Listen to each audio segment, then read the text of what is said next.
Let's be honest, your mornings aren't just made in the moment, they're built the night before. You don't need a miracle morning, you need a thoughtful evening. Most people wake up straight into chaos. They hit snooze, scramble into clothes, skip breakfast, check their phone in bed, and rush out the door, wondering why they already feel behind and why we call that just life. But it's not just life, it's a lack of rhythm. Your nervous system is wired for pattern and closure. If you'd like to feel a certain way during the day, you have to end up with a clean end of day. When it doesn't get that, when your brain doesn't get that, when you fall asleep in front of a screen, when your room is lit like a surgical theatre until midnight, when you go to bed without preparing for the next day, your brain doesn't settle. Your melatonin signal is impaired by light.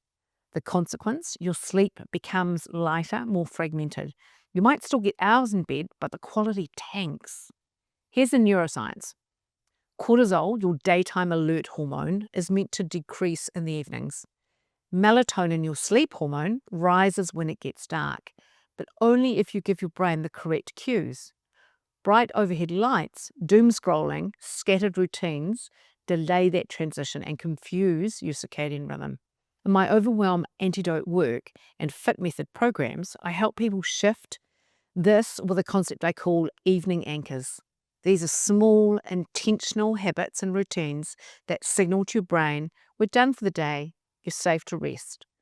Here are just a few to start with. Dimming your lights 90 minutes before bed. Use lamps or wall lighting, not overhead lights. Light tells the brain what time it is. So if there's lights in the ceiling, they're overhead, it tells the subconscious brain that the sun is still up. It does not tell the brain that it's time to wind down.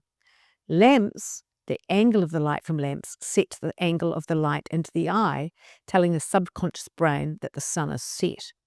No phones in bed, not beside it, not scrolling, not just there. Bed is for sleep and connection, not for dopamine.